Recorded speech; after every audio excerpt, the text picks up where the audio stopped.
Ako po ay babati po ng magandang madaling araw na po. Higit sa lahat sa ating pinakamahal na Panginoong Hesus. Ang unang pagbati po, pinakamataas sa pagbati sa ating pinakamamahal na Panginoong Hesus.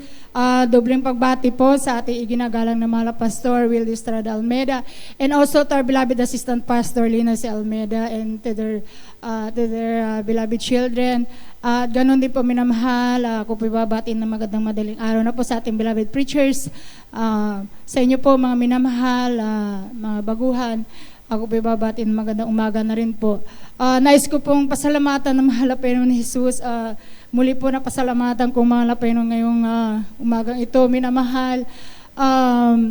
Nais ko lang po pasalamatan ng mahal na Panginoon Jesus, minamahal. Way back, minamahal, nasave po ako dito. I-share ko lang po minamahal, nasave po ako dito minamahal dahil po sa aking karamdaman.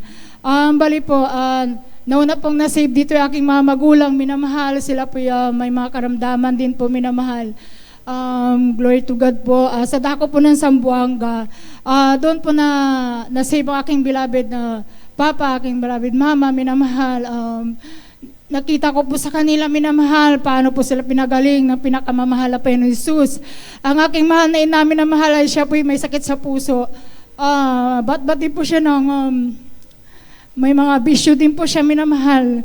Ngunit ito'y binago rin po ng pinakamamahal na Panginoon Jesus at pinagaling rin po ang aking mahal na ina. Gano'n po sa aking mahal na ama, minamahal.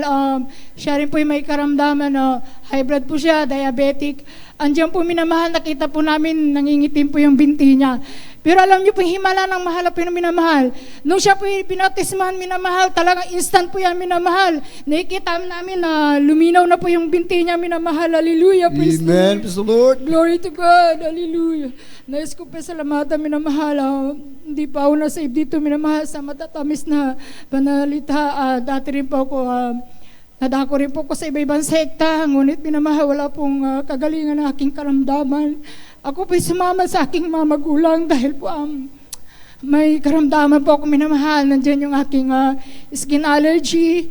Talagang mula pagkabata ko po, minamahal. Nandiyan yung pag ako po'y kumakain ng malalansang pagkain, nandiyan yung kumakati agad yung mga paa ko. Ang dami pong sugat, pasang tabi po sa mga kumakain.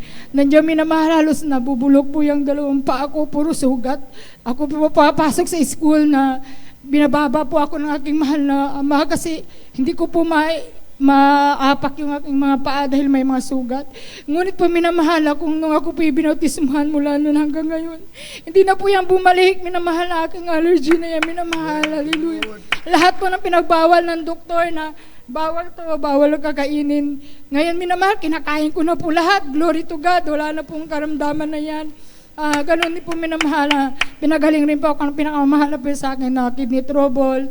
Ganun po sa akin dysmenorrhea. Talagang mahirap po yung aking kidney trouble. Nandiyan yung pinapainom na po ako ng klaseng gamot ng aking mahal na ina. Sabi ng aking mahal na ina, nak, dumalo ka sa gawain ito, papagalihin ka ng mahal na po. Alam niyo po minamahal, nung ako po ibinautisman, instant din po yan, minamahal, pinagaling natin pinakamamahal na po yun sa salilo.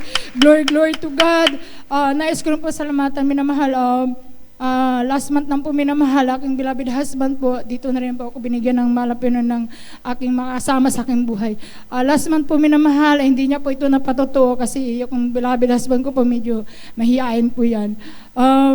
Habang nagbibiyahe po niya yung dako ng Pasig na yun, minamahal, talagang kinat po siya, minamahal, ng ambulansya, talagang nakago po lahat.